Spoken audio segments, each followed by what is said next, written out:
Gente, então nós começamos a falar sobre aqueles itens que a irmã Sidufo fala, que pode significar uma depressão subclínica, e ela vai agora comentar, de forma geral, esses itens, né? E eu acho muito bacana essa próxima parte, que ela envolve muita espiritualidade, em que ela entra ou tenta entrar na raiz das psicopatologias. Aqui é uma tese espiritual dela, tentando explicar o porquê de tanta psicopatologia, porquê de tantas doenças mentais ou de comportamento, e que nem a psiquiatria, a medicina ou a ciência sabe explicar muitos desses comportamentos, né? Então, começa ela dizendo lá, todas essas ações ou sentimentos são sinais de depressão na alma, ou podem ser depressão na alma. Lembrando que eles isoladamente não querem dizer nada. A gente teria que ter um conjunto deles. Porque criam ou refletem um desajuste da criatura com a existência, levando-a paulatinamente a roubar de si mesmo a energia da vida.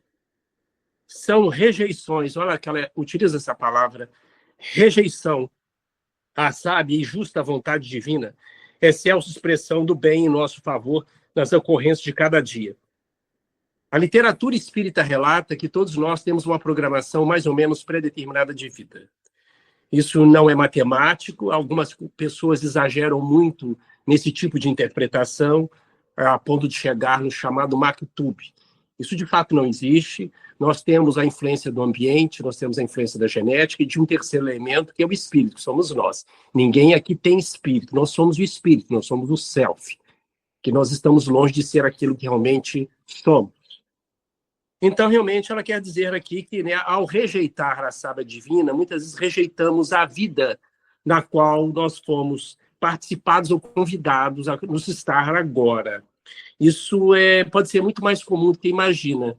Muitos de nós, em determinadas fases da vida, ou grande parte das pessoas, podem ter uma sensação de completa falta de identificação com a vida, seja com a cultura, com a família, com a profissão, com os projetos e etc. Existem várias explicações psicológicas e neurocientíficas para isso. Do ponto de vista espírita ou espiritualista, do ponto de vista reencarnacionista, a doutrina espírita relata que todos nós temos chamamentos internos. O espírito de André Luiz fala que todos nós somos, de certa forma, repetidores de comportamento e temos um chamamento de velhos padrões de outras vidas. São tendências, são aspirações positivas ou negativas que trazemos de outras vidas e que nem sempre o ambiente e a genética é capaz de explicar. Podemos dar várias explicações sobre isso, ou exemplos disso. Então, muitas vezes rejeitamos a todo custo isso.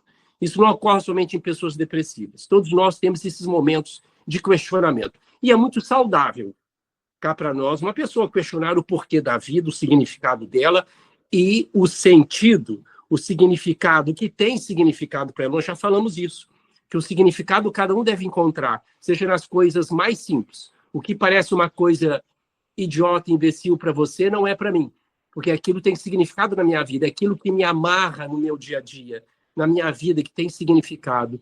Então, como a gente tem que tomar muito cuidado para dimensionar o que é de fato importante na sua vida, na vida do outro. Então, é o que nós chamamos de significado. Se o cérebro não tem significado, não vai para frente.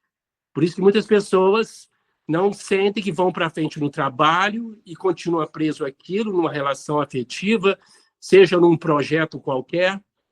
Eles estão fazendo por outros motivos, mas não pelo significado. O cérebro, quando não tem significado, não vai para frente. Seja em qualquer...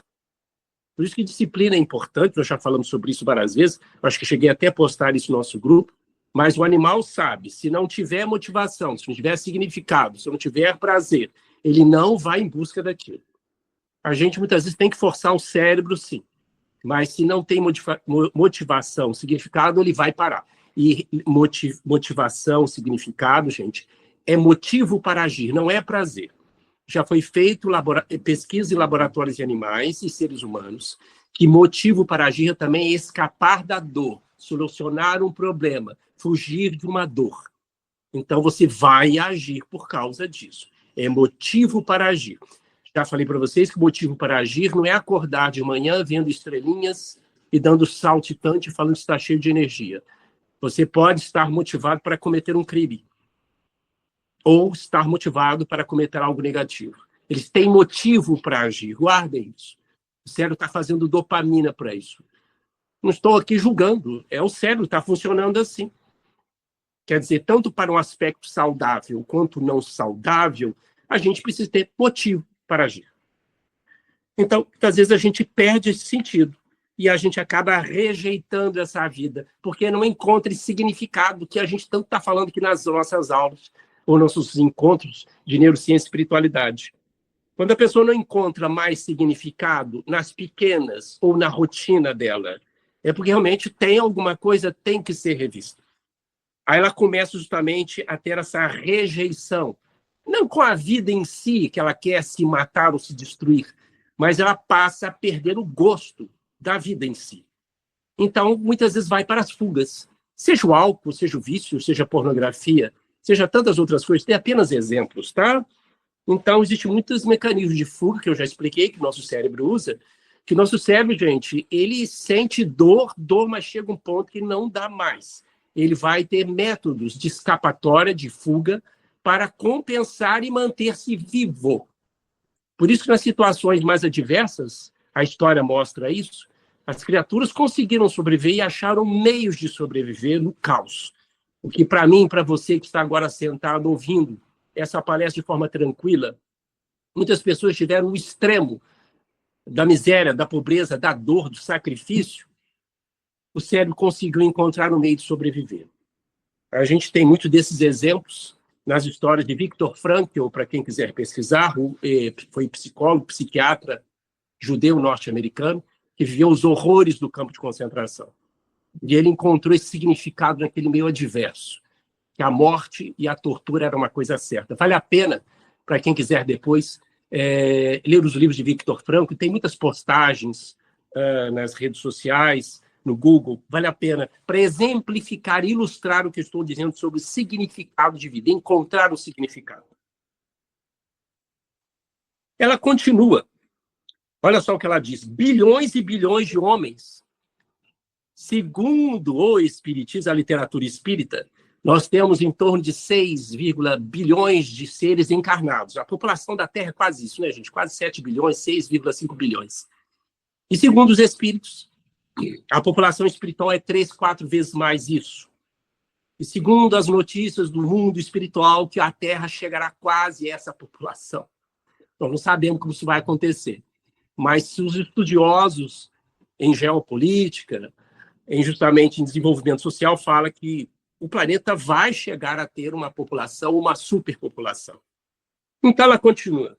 Bilhões e bilhões de homens na vida física e extrafísica estão deprimidos ou constroem estufas psíquicas. Ela está falando. São pequenas sementes quando a gente perde o significado da vida para futuras depressões reconhecidas pela ótica clínica. Parece que realmente a depressão ela corresponde em torno de 5% do planeta, 3, 5% da população, mas a gente acredita que seja muito mais do que isso, principalmente a chamada depressão subclínica. E ela continua, eu acho muito forte o que ela fala, arrastam-se entre a animalidade e o mundo racional, que de fato é. Todos nós somos assim. Lutam para se livrar da pesada crisálida magnética dos instintos e assumir sua gloriosa condição de filhos de Deus e co-criadores na obra paternal. Vivem, mas não sabem existir.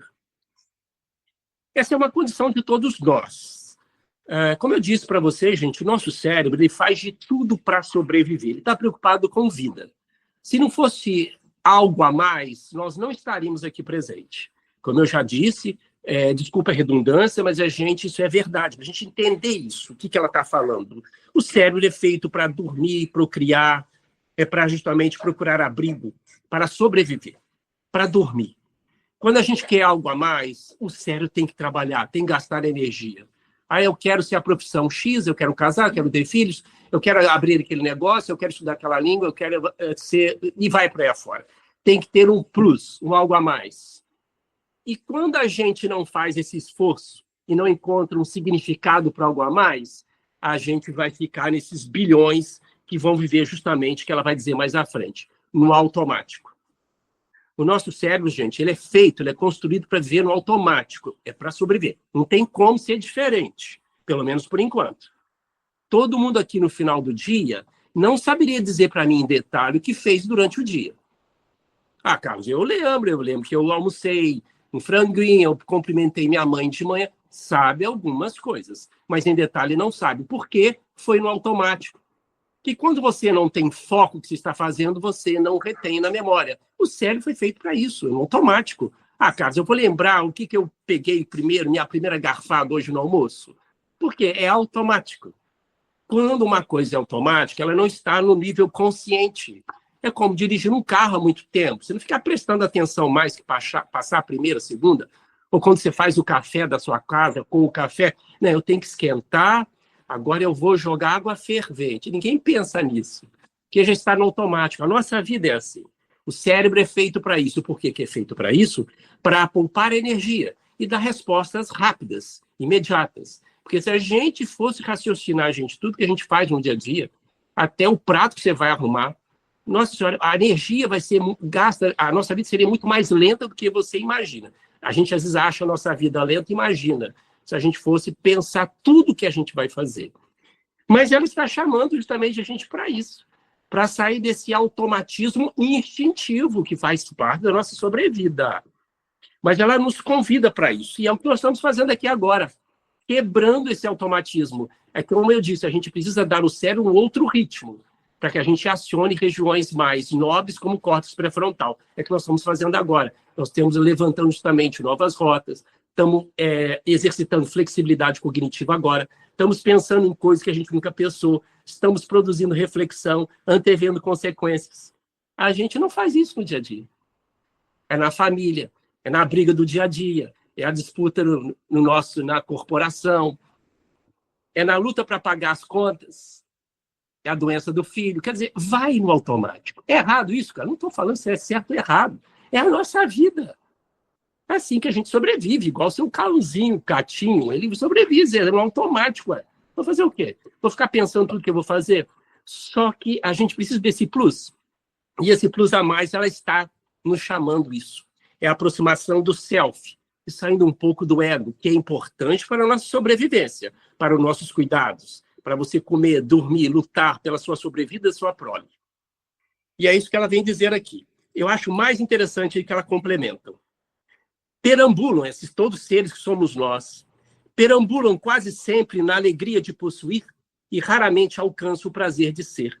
É o ser espiritual, é o self. Ora escravos das lembranças do passado, ora atormentados pelo medo do futuro. É a mente que divaga, lembram? O cérebro é unicamente capaz de divagar. Nenhum animal é capaz de fazer a divagação mental. Ir ao passado, ir ao futuro. Então, só nós temos essa capacidade de ficar escravo das lembranças ou ficar atormentado pelo medo. E já falamos que o cérebro é assim. E, de fato, por mais que a gente queira viver aqui no agora, o cérebro ele não consegue 100% ver no agora. Alguém pode até falar o contrário aqui, mas já vi pessoas treinadas. Mas o cérebro não é capaz e não foi feito para ficar 100% no agora. Porque é uma questão até de sobrevivência para o Homo sapiens, tá? E terminando, diz, jornadeiam sobre os grilhões do ego, recusando os apelos do self. Nós estudamos o self, que é a nossa essência. É aquilo que você aspira, aquilo que você quer de verdade. Então, nesses dois últimos parágrafos, eu vejo mais uma vez, gente, o chamamento dela, sem querer negar o automatismo do cérebro, que o cérebro foi feito para isso. Tudo que a gente faz racionalmente está nas regiões mais corticais, no córtex pré-frontal, principalmente que as áreas mais nobres. E tudo que vira hábito está nas regiões mais profundas do cérebro, onde a gente não tem mais acesso em termos de raciocínio lógico. Já está automático, já está automático. Desde uma língua que você aprende, um prato que você aprendeu, uma forma de ser ou de falar que já está no automático. Tem regiões mais profundas do cérebro. Quero lembrar para vocês, gente, que os hábitos são formados no cérebro nas mesmas regiões que são formados os vícios. Vício qualquer que você possa pensar. O vício é um super hábito, mas é formado nas mesmas áreas. São mecanismos muito semelhantes. Aquilo se transforma em hábito, se transforma em vício. Então, vejam só como a gente vive ainda no mundo de automatismo. O nosso cérebro, do ponto de vista de função, de sobrevida, está muito mais perto justamente do cérebro do seu cãozinho, do seu cachorrinho, do seu gatinho, do que o cérebro de um Homo sapiens, se a gente for parar para pensar racionalmente. É assim? Claro que deve ser, senão a gente não estaria vivo. Mas o que eu acho que é a proposta da espiritualização, da espiritualidade das religiões, é justamente nos tirar desse automatismo, fazer esse plus, esse algo mais, é o que a gente está fazendo aqui agora, e levar para o nosso dia a dia. Ela traz aqui mais à frente conceitos, eu acho, muito profundos sobre o outro lado da vida, onde poderia estar as raízes de todas as perturbações, ou de todos os deslizes, ou de toda a disfuncionalidade que eu, você, outras pessoas possam ter. Ela diz depois, esse conceito maleável da doença explica o lamentável estado de inquietude interior que assola a humanidade. É a algazarra do ego. Lembrando que o ego é importante para a nossa sobrevida, tá, gente? Nós não podemos demonizar a palavra ego. Ela que dá o egoísmo, nós já discutimos sobre isso, que é importante para a sobrevida mental, cerebral e física da criatura.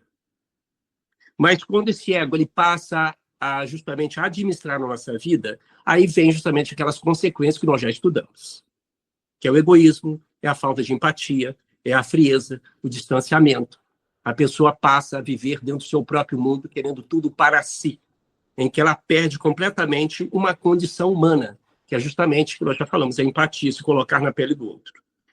É a algazarra do ego, ela diz, criando um mecanismo para continuar seu reinado de ilusões, obstruindo os clarões de serenidade e saúde imanentes, isto é, próprios do self, à vontade lúcida do espírito em busca da liberdade. Ela está querendo dizer isso, gente. Quando a pessoa não encontra um significado na vida, o cérebro vai procurar outros significados. Esse significado pode ser justamente, como eu disse, um excesso de ego, em que a pessoa vai se achar a melhor do mundo, em que ela se acha justamente que tudo deve correr em torno dela. Ou então, realmente, ela vai procurar outras situações, como eu já falei, desde o cigarro, desde assistir filme 24 horas, ficar na internet 12 horas, assistir futebol 24 horas. Não estou fazendo nenhuma crítica. Eu estou querendo dizer, gente, que o cérebro não aguenta ficar sem significado. A pessoa vai achar insignificado. Mas está errado, Carlos, ficar 12, 13 horas na internet, isso é disfuncional. Tá, é disfuncional. Mas é o que a pessoa está encontrando no momento. Mas a gente não tem como tirá-la disso. Nós não estamos discutindo isso agora. É um recurso que nós temos. É o que ela fala, a algazarra do ego. Ou justamente as ilusões do ego. É o ter, eu vou ter, eu tenho que ter um carro, eu tenho que ter uma casa, eu tenho que ter uma roupa nova. Não é errado ter isso. Mas é uma forma de compensar justamente esse self nosso que está vazio. Esse mais, se você está me ouvindo aí, é esse mais que nós estamos procurando. É por isso que muitas pessoas, gente, que não têm justamente essa linhagem, esse propósito a mais na vida, quando chega um nível de estabilidade financeira, econômica, profissional, seja lá o que for, começa a sentir uma espécie de que a gente chama de uma adequação hedonista. Cansa, é o vazio. É porque justamente não vai além. É porque o cérebro chega um momento que nós temos uma coisa chamada adaptação hedonista. Quando você realmente está atrás de uma coisa e você consegue ela, o cérebro justamente, a dopamina cai completamente. Isso justamente é estudos científicos relatando isso. Eu já falei sobre isso, que o mais gostoso da festa não é a festa, mas é esperar por ela. Quando você está esperando uma situação muito prazerosa, a dopamina não é um neurotransmissor do prazer, mas é justamente da motivação. A dopamina começa a crescer muito. E se o animal que está esperando um alimento, a dopamina dele sobe tremendamente. Quando ele atinge o alimento, cai e volta aos níveis basais. Por isso que muitos de nós, quando estamos muito atrás de um objetivo, quando alcançamos, parece que sentir uma espécie de vazio, de uma frustração. Isso é puramente cerebral. É a dopamina que cai, despenca. Poxa, mas eu queria tanto isso, não tem aquele mesmo gosto que eu esperava. Então, muitas pessoas precisam de até ajuda psicoterápica para isso, porque é um fenômeno fisiológico, é um fenômeno cerebral. Então, eu acho que aí está o sentido da espiritualidade, que já existe trabalho científico sobre isso, já falei para vocês, de que um dos principais pontos de benefício das religiões é dar significado de vida. A criatura ela atinge mais significado de vida, isso é trabalhos científicos, quando ela tem uma espiritualidade. Não estou falando de religião, tá? Pode ser religião ou não. Há muitas países que não têm uma religião específica, mas as pessoas têm espiritualidade. Então, quando a pessoa encontra essa espiritualidade, que pode ser através da religião ou não, isso dá significado de vida para ela. Esse plus, esse além, que vai além da própria dopamina em si. Então, veja só o que ela continua dizendo. Devido aos programas coletivos de saneamento psíquico da Terra, orientados pelo mais alto, vivemos um momento histórico. Nunca foram alcançados índices tão significativos de resgate e socorro nos atoleiros morais da erraticidade. Consequentemente, eleva-se o número de corações que regressam ao corpo carnal sob a custódia do remorso. Esse estado psíquico corresponde pelo crescimento dos episódios depressivos. Seria trágico esse fenômeno social se deixássemos de considerá-lo como indício de mudança nos refolhos da alma, conquanto não signifique libertação e paz, coloca a criatura a caminho dos primeiros lampejos da consciência lúcida.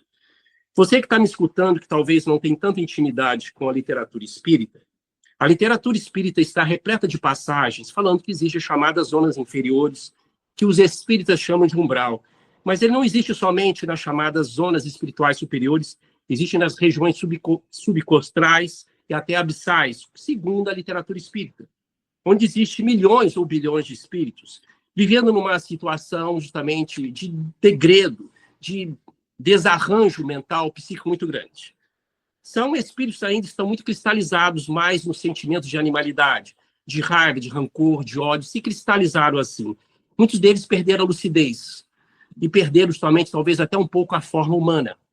Então, segundo a relato aqui da Irmã do Fogo, nunca foi feito, justamente o que ela está dizendo, um saneamento psíquico da Terra, isto é, muitos desses espíritos estão nessas regiões, que muitos deles somos nós, estivemos lá, foi feito nas últimas décadas, e eles estão reencarnados.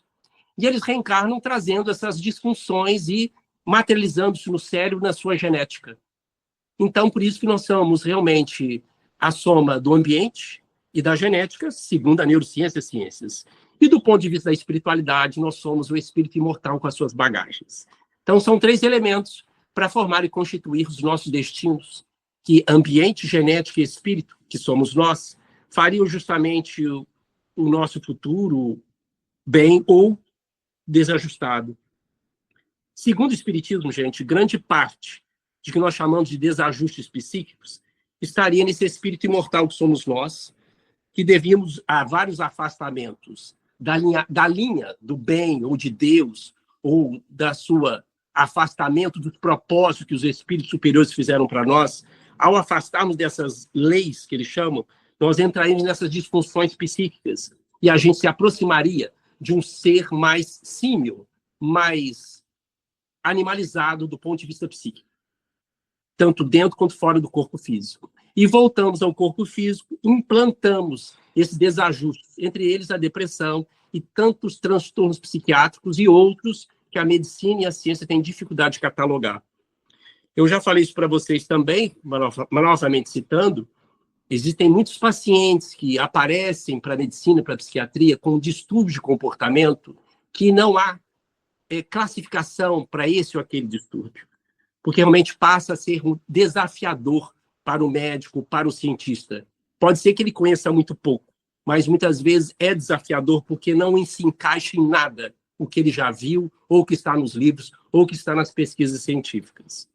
Eu me lembro, certa vez, já falei isso para vocês também, vale a pena, um grande professor de neurologia, professor do Hospital das Clínicas, isso há alguns anos ele falando conosco, disse que cada vez mais ele percebia que as doenças apareciam mais agressivas e mais resistentes ao tratamento. Então, é apenas um comentário querendo ilustrar o que a irmã Sidufo fala sobre essas regiões que existem.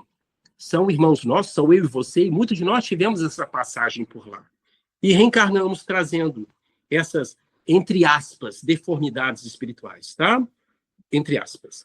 Implantamos isso na nossa genética. Eu lembro de uma frase do espírito André Luiz, que ele fala que existe doença porque existe doentes. Parece uma coisa óbvia, mas não é. Ele diz que no momento que não tiver mais doentes, não haverá mais doenças. E ele fala que o corpo físico nosso não é capaz de suportar todas as doenças que existem no planeta e todas as doenças espirituais. Segundo o próprio André Luiz, esse espírito, através da mediunidade de Chico Xavier, diz que o corpo físico não deixa de ser uma trava para o espírito, porque o corpo físico não é capaz ainda de manifestar todas as aberrações, entre aspas, que o espírito possa produzir. É apenas uma reflexão para nós. Bom, se alguém não quiser comentar, vou continuar. O planeta, acho isso aqui tão bonito, poético, muito forte, viu, gente? O planeta, em todas as suas latitudes, experimentará uma longa noite de dores psicológicas, em cujo bojo despontará um homem novo e melhorado em busca dos tesouros sublimes, ainda desconhecidos da sua intimidade. Essa longa noite de dores psicológicas, eu lembro realmente da passagem do filho pródigo, né?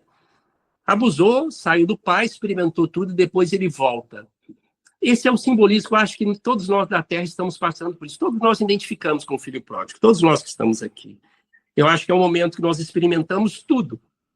E agora estamos de volta no encontro com ele. E eu acho que faz toda a reflexão, essa busca do self. A gente afastou do self, né? A gente viveu para o ego. Não que está errado, quis experimentar tudo. A gente acha que a gente é ele, o ego. A gente acha que é esses automatismos cerebrais. A gente acha que é o próprio cérebro, e não é. Então, a gente está voltando para esse self, para essa identificação com ele. Muitas vezes abaixo de muita dor, né? Às vezes de muita reflexão, de muita experiência, de muita vivência. Depois eu gostaria até de ouvir vocês, a experiência de cada um. E depois, mais adiante, ela continua. Ao formularmos esse foco para a depressão, nossa intenção é estimular a medicina preventiva, que eu acho que toda a espiritualidade faz isso, centrada no espírito imortal e na educação. É assustador o índice de deprimidos segundo a sintomatologia oficial. No entanto, infinitamente maior é o número daqueles que cultivam, em regime de cultura mental, os embriões de futuros episódios psiquiátricos depressivos. De fato, nós que trabalhamos na área de saúde, gente, é muito maior os transtornos mentais que a gente possa imaginar. A linha entre o funcional e o disfuncional é muito tênue, é muito diáfana. Mas também nós não podemos sempre querer dar diagnósticos apressados ou alguém se identificar com rótulos diagnósticos. Porque, como eu disse, o que realmente um depressivo, um psicótico, um neurótico tem, nós também temos em intensidade, constância, disfuncionalidade diferentes, em graus diferentes. Mas todos nós temos isso. É uma característica muito mais nossa humana. Mas quanto mais a gente se afasta da nossa humanidade, mais dificuldade a gente tem depois de voltar para ela. Porque quanto mais a gente nega a nossa humanidade, é negar a divindade. Eu acho uma questão muito linda, que quanto mais o espírito ele tenta se humanizar, mais ele se aproxima de Deus, viu? Porque quando a gente aceita que nós somos seres emocionais, com raiva, medo, tristeza, isso faz parte da nossa sobrevivência, da nossa vida, a gente sente a nossa humanidade, a gente sente a nossa estreita relação com a natureza. Dos sentimentos nossos, como já falamos, da inveja, do medo, do ódio, da surpresa, do desejo, tudo isso faz parte da nossa humanidade. Ninguém aqui atinge a espiritualização de uma hora para outra. Nós estamos, eu acho, desenvolvendo, aqui está aberto, é a opinião do Carlos, tá? Está aberto para discussão, principalmente você que está me ouvindo, pode colocar sua opinião nos comentários. Estamos numa fase de humanização. A espiritualização talvez comece mais adiante. Esses ensaios de espiritualização é ensaio de humanidade. É o que nós estamos precisando, gente. Eu lembro que a Ângela falou isso certa vez, que a André Luiz publicou aquele livro, esqueci o nome, você me ajuda, Ângela, que ele fala sobre questões de civilidade, ser educado, esqueci que livrinho é esse, Conduta Espírita, eu acho. Em de falar, por favor, obrigado, pois não. Então, ele ensina coisas básicas do dia a dia. Isso não é questão de espiritualização, é de civilidade. Então, nós estamos desenvolvendo isso. Quer comentar, Ângela? É o livrinho Sinal Verde, né? Ah, obrigado. Sinal Verde. Obrigado. Eu falei que é incrível. Por que vai dar instrução de não bater as portas do armário? Será que isso não é tão assim lógico? Mas não é lógico, né? As pessoas precisam ouvir isso e, de repente, ouvir de um espírito, né, para poder... Assim, gente, eu tenho que ser mais civilizado, né?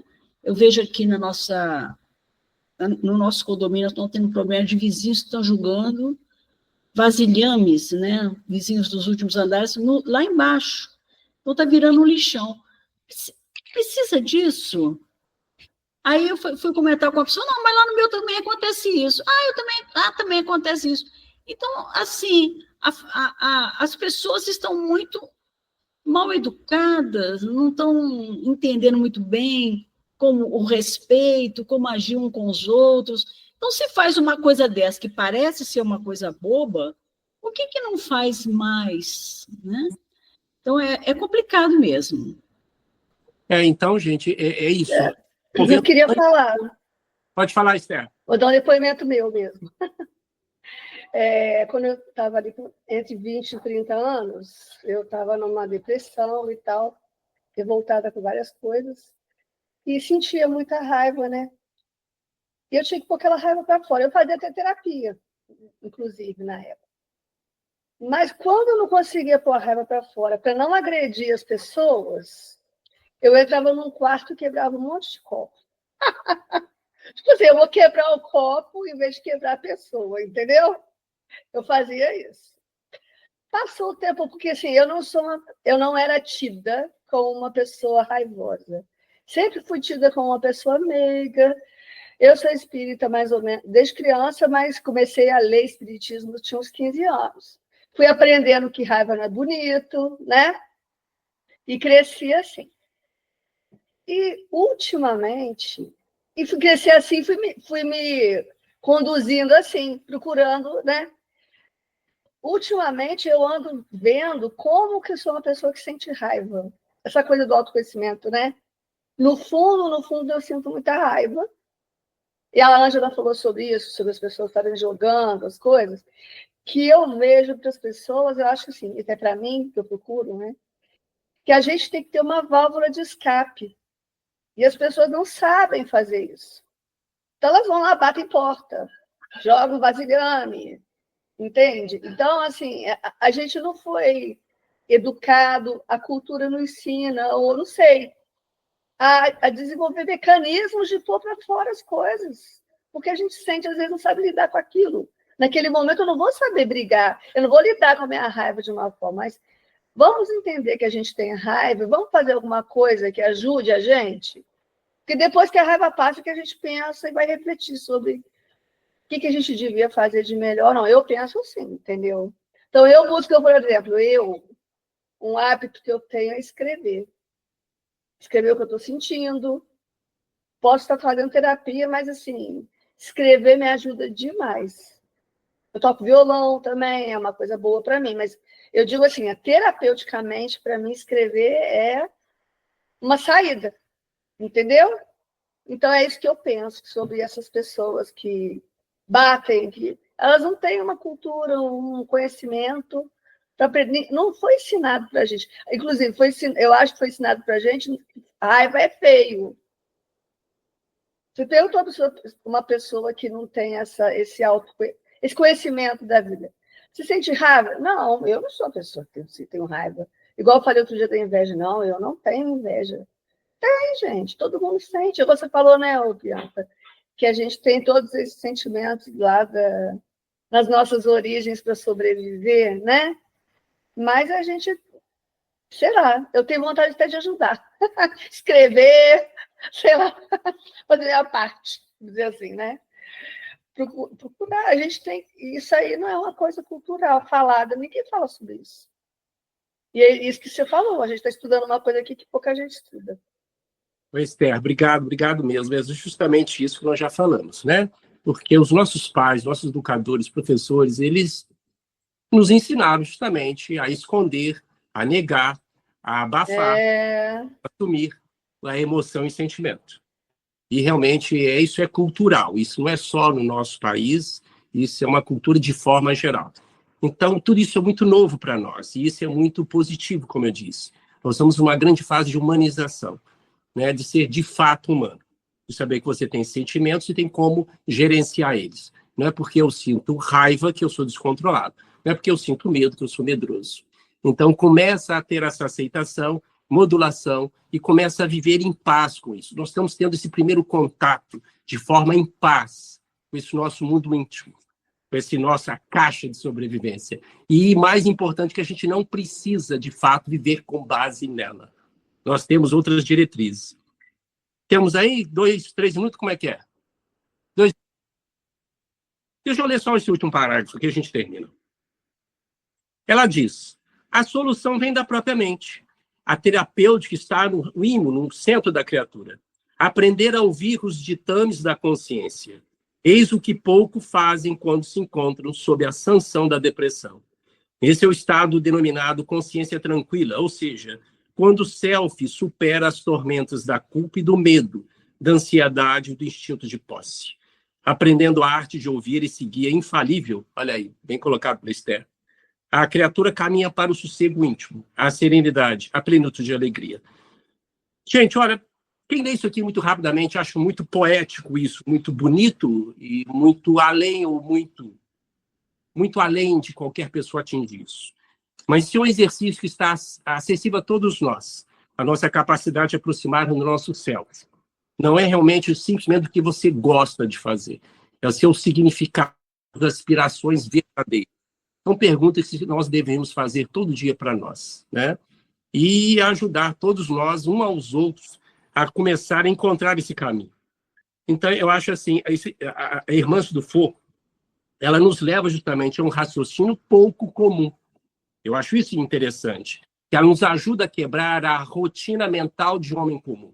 Ela tira a gente da rotina mental, do raciocínio que parece óbvio. Se você gritar, eu também vou gritar. Se você falar comigo assim, eu vou falar assim com você também. Então, é a lei da ação e reação. A gente ainda vive assim. Eu dei um exemplo mais esdrúxulo, mas é como a gente vive ainda. Então, ela nos tira dessa rotina. E esse é o propósito do nosso grupo. Alguém quer fazer um comentário, alguma coisa? Não? Nós vamos continuar assim, nesse mesmo ritmo. Ângela, por favor. Com muita alegria em nossos corações, nós elevamos nossos pensamentos mais uma vez a Deus e a Jesus, agradecidos pela oportunidade de estarmos juntos, estudando, ampliando os nossos conhecimentos, para que possamos viver na Terra com mais tranquilidade, com mais paz, saúde, harmonia, empatia, tolerância, compreendendo o sentido da vida. Que a tua paz, Senhor, seja em nossos corações, nos corações de todos nós que aqui nos encontramos, de todos que estão assistindo este programa, e que possamos seguir em frente com bastante otimismo, bastante alegria e com muita fé e esperança no futuro. Pensando dessa forma, nós nos despedimos, que assim seja.